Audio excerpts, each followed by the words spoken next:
friends. So I thought we would come outside and do a little bit more of a casual video today.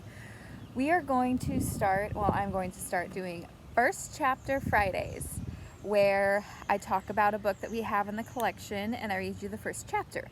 Now, we are still stuck at home, so I'm kind of limited on what I have, but I thought I would share with you the first chapter of a book called Where the Mountain Meets the Moon by Grace Lin.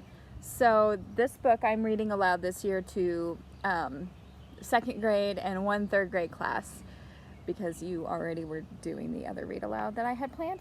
So I love this book. It's one of my favorite books. It was up for a Newbery Award, and it's a Newbery Honor book. So it is about a girl. Her name is Min Lee. So she lives by a mountain that nothing ever grows there, and her family is really poor. And so she wants to change her family's fortune, so she is going to go ask the old man of the moon how to do that. And so she travels far away from her home to find the never-ending mountain. And along the way, she meets and becomes best friends with a dragon. So it's a really cool book. But I will, because this is first chapter Fridays, I'm going to read you the first chapter. Also remember, I live in a rural area, so you might hear horses like that. Right, chapter 1.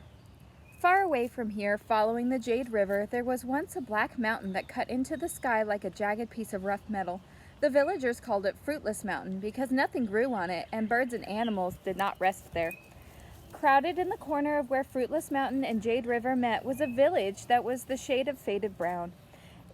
This was because the land around the village was hard and poor. To coax rice out of the stubborn land, the fields had to be flooded with water.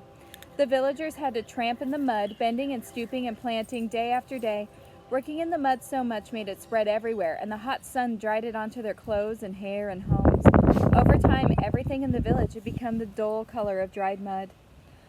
One of the houses in the village was so small that its wooden boards held together by the roof made one think of a bunch of dried matches tied together with a piece of twine.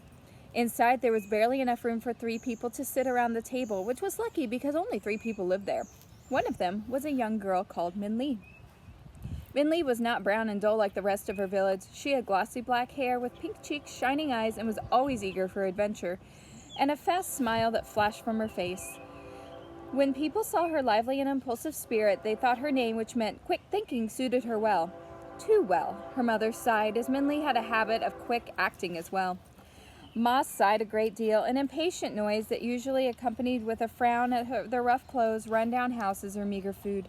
Min Lee could not remember a time when Ma did not sigh, and it often made Min Lee wish that she had been called a name that meant gold or fortune instead. And there's a train. I'm going to keep reading. They were barely, or maybe not. This is going so well.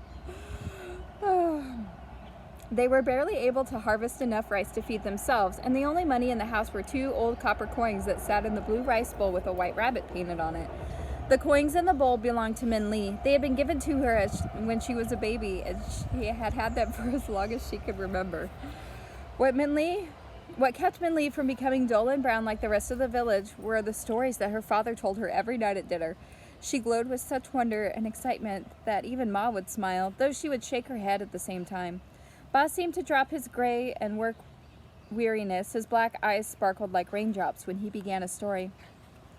"Ba, tell me the story of the Fruitless Mountain again," Min Lee would say as her mother spooned their plain rice into bowls. "Tell me why nothing grows on it." "Ah," Min Lee's father said, "you've heard this story many times, so you know."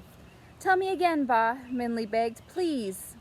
"Okay," he said, and as he sat down his chopsticks, his smile twinkled in the way that Min Lee loved. Right, so that's actually half the first chapter, because he starts a story. But that is the first chapter of Where the Mountain Meets the Moon. It's one of my favorite books, and I think the second and third graders this year really liked it. But yeah, so when we go back to school, you'll have to check that one out, or you can see if maybe you can get it from the ebooks at the public library. All right, bye. Bye.